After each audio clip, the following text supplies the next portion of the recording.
자, 이번 시간에는 제 2장이 되겠는데 여러분 교과서 2장을 좀 펴시면 될 것 같습니다.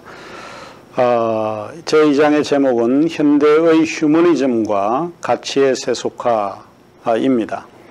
이 시간에는 우리 현대 휴머니즘과 가치의 세속화를 좀 배워보도록 하겠습니다. 자, 일단은 먼저 우리가 휴머니즘이라고 하는 것이 뭔지, 이 단어가 갖는 의미가 뭔지를 살펴보는 게 상당히 중요하다고 보여집니다. 넓은 의미에서 보면 휴머니즘이라고 하는 것은 인격의 가치와 존엄성을 인정하고 인격적 환경을 좀 더 낮게 하고자 하는 관점이다. 이게 일반적인 휴머니즘에 대한 정의입니다. 휴머니즘이라고 하는 것은 그 방점이 인간의 가치, 존엄성을 인정해 주는 것입니다. 굉장히 좋은 거죠. 그리고 인격적 환경을 좀 더 낮게 하고자 하는 그런 관점, 이게 휴머니즘입니다. 자, 그런데 휴머니즘에게는 우리가 기억을 해야 될 게 두 가지가 있다라고 하는 것입니다. 하나는 신중심주의적 휴머니즘이 있고 또 하나는 인간중심적 휴머니즘이 있다라고 보는 거죠. 개인 혹은 인간이 가치 있는 것은 하나님이 인격을 존중하기 때문이 아니라 바로 그가 하나님의 형상이기 때문이다. 이렇게 보는 것이죠. 우리가 참 가치 있는 존재입니다. 하나님이 우리의 인간을 존중하기 때문이라기보다도 우리 속에 하나님의 형상이 있기 때문에 굉장히 우리가 소중하고 가치가 있는 존재다 하는 것입니다. 자, 신중심주의 휴머니즘은 하나님 중심의 휴머니즘을 말하고 인간 중심적 휴머니즘은 인간이 세계의 주인이라고 하는 것입니다. 완전히 다릅니다. 기독교 세계관은 신중심주의적 휴머니즘을 주장하고 있습니다. 자, 그러면 휴머니즘 안에는 여러 개의 세계관들이 존재하고 있습니다. 일단 여기에서 휴머니즘을 분류해 보는 것이 좀 필요할 듯합니다. 첫 번째가 과학적 휴머니즘이 있습니다. 과학적 휴머니즘은 소위 오귀스트 콩트라고 하는 분이 실정주의를 주장하게 될 때 나타나는 휴머니즘입니다. 그 실정주의라고 하는 것은 과학적으로 팩트나 이런 거를 검증하지 않고는 진리가 될 수 없다라고 보는 거죠.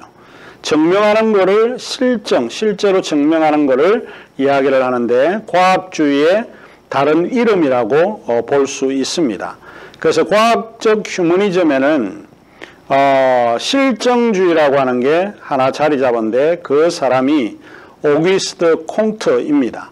이런 그 철학자들, 사상가들에 대해서는 다음에 우리가 수업 중에 대면하게 될 때 여러분에게 더 상세하게 설명을 해드리도록 하겠습니다. 그 다음에 존 두이라고 하는 사람이 주장했던 주의가 하나 있는데 그것이 실용주의입니다. 프래그매티즘이라고 하는 이념을 가지고 주장을 하게 되는데 이것이 일종의 미국의 교육주의라고 할 수 있습니다. 존 두이는 실용주의를 주장을 했습니다. 실용주의의 근본적인 내용은 과학적 휴머니즘에서 근거를 가지고 시작을 했다라고 하는 것을 기억하시면 되겠습니다. 과학주의의 가치로 인해서 초자연주의의 종교를 거부한다. 이게 무슨 말인가 하면 과학이 발전을 하게 되면 종교를 상대적으로 받아들이지 않는다는 것이죠. 종교는 대부분 자연주의가 아니고 초자연주의입니다. 이를테면 기독교 안에서 사용하고 있는 동정녀 탄생, 부활, 기적 이런 거는 초자연적인 현상이죠. 이거는 종교가 가지고 있는 독특한 현상인데 과학만 실정주의나 실용주의를 주장하게 되면 이런 초자연적인 종교의 현상을 부정하게 된다는 것입니다. 그래서 과학적 휴머니즘은 기독교 세계관과 반대되는 그런 성향을 가지고 있습니다. 자, 여기서 이제 조금 여러분에게 더 간단하게 설명을 하자면 오기스트 콩트는 사상, 역사의 발전 단계를 세 단계로 이렇게 봤는데, 처음 인간이 시작할 때의 단계를 종교적 단계라고 불렀습니다. 종교적 단계는 신화적인 단계예요. 아직까지 뭔가 믿을 수 있는 단계가 아니죠. 미신적인 요소, 이런 요소를 강조하는 단계, 이런 거를 종교적인 단계라고 봅니다. 그 이후에 발전되어진 사상의 발전은 철학적 단계로 들어오게 되는데, 이 철학적 단계를 소위 형이상학적 단계다, 이렇게 주장을 합니다. 형이상학이라고 하는 것은 초월적인 단계를 이야기를 합니다. 여기서 간단하게 제가 형이상학을 좀 설명을 하자면, 보통 우리가 메타피직스라고 하죠. 메타피직스. 메타라고 하는 것이 이제 영어의 beyond라고 하는 뜻이에요. 넘어가다, 초월하다, 이런 뜻이에요. 그럼 뭐를 초월하냐? 피직스라고 하는 게 뭐죠?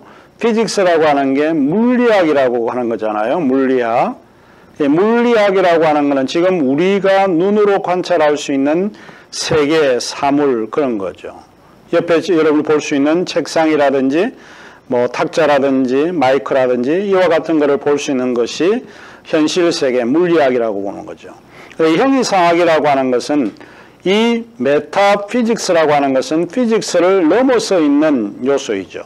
그런 것들이 무엇이 있을까요? 기독교가 믿고 있는 하나님, 이런 것들은 무엇일까요? 하나님, 또 인간의 어떤 양심, 그 다음에 보이지는 않지만 사탄, 이런 것들은 대부분 보이는 존재가 아닙니다. 피직스가 아니에요.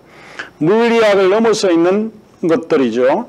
그렇기 때문에 이런 것들을 소위 형이상학의 단계다, 이렇게 보는 거죠.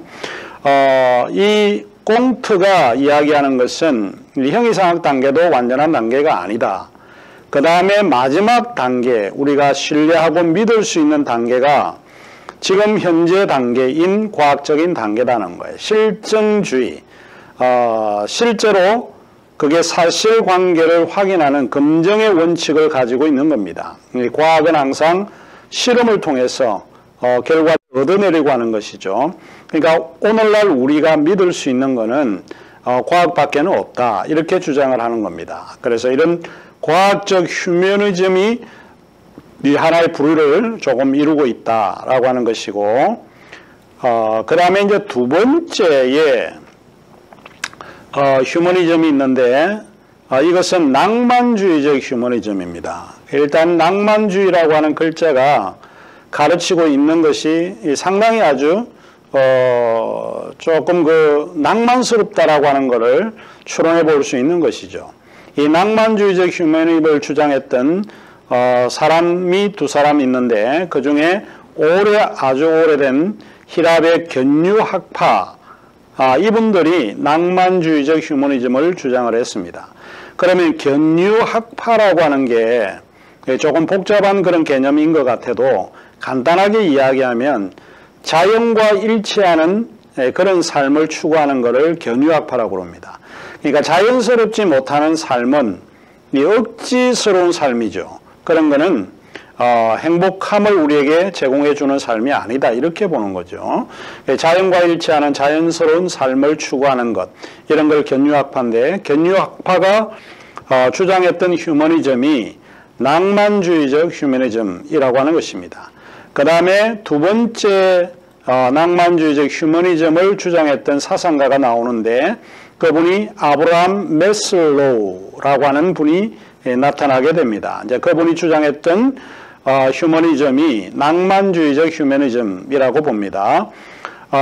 이분이 이제 주장하는 것 중에 하나가 과학주의가 너무 발전하고 그로 인해서 인간이 가지고 있는 인격성이 억압이 되어진다는 걸 느끼는 거죠. 그래서 과학주의에 대한 반동으로 나타나는 휴머니즘이 낭만주의적 휴머니즘이라고 보는 거죠. 이거는 과학보다 더 중요한 게 인간이 더 중요하다고 보는 거죠. 인간의 자아 성취, 감성, 이런 거가 사실은 과학보다 더 중요하다. 인간을 속박하고 억압하는 것보다 더 나쁜 그런 휴머니즘은 없다. 그래서 과학주의를 배반하고 반대하고 요 낭만주의적 휴머니, 인간의 자아성취, 감성 이런 거를 중요하게 여기는 그 휴머니즘으로 나타나게 됩니다. 자, 이제 우리가 들었던 아브라함 매슬로우라고 하는 사람이 나오는데 심리학에도 많이 알려져 있는 사람이기도 합니다. 이분은 1908년에 태어나서 1970년에 돌아가신 분인데 이분은 한 세 가지 것을 우리에게 조금 강조하는 분입니다. 그 중에 하나가 인간의 욕망과 욕구라고 할 때 그거는 선천적이다는 거예요. 본능적이고 이미 우리에게 주어진 거다. 인간의 욕망, 욕구가 굉장히 중요한 요소라고 보는 거죠. 그리고 욕망과 욕구의 층은 강도와 중요성에 따라 다르다는 거예요. 똑같지 않다. 사람마다 다 인간이 가지고 있는 욕망과 욕구가 비록 선천적이지만은 서로 다른 거를 가지고 있다. 이렇게 보는 거죠.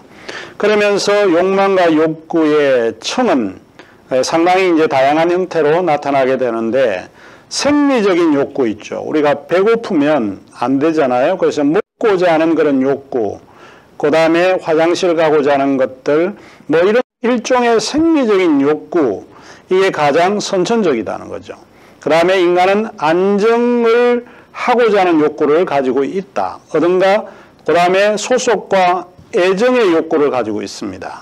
어디에 소속이 되어야 사람이 안정된다고 생각하니까 소속과 애정 욕구를 가지고 있고 또 인간은 자기 스스로 자기를 존중하는 욕구를 가지고 있다라고 보는 거예요. 그리고 인간은 내가 태어나면서 무엇인가 실현하고 어떤 목적을 이루고자 하는 욕구를 가지고 있죠. 이런 거를 자아실현의 욕구다 이렇게 주장을 합니다.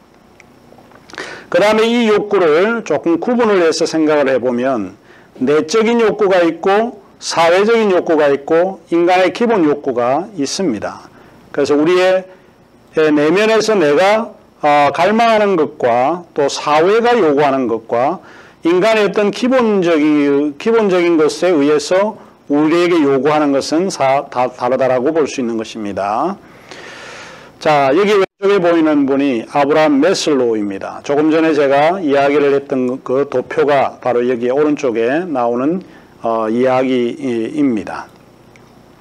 자, 이거는 이제 밑에서부터 이렇게 진행합니다.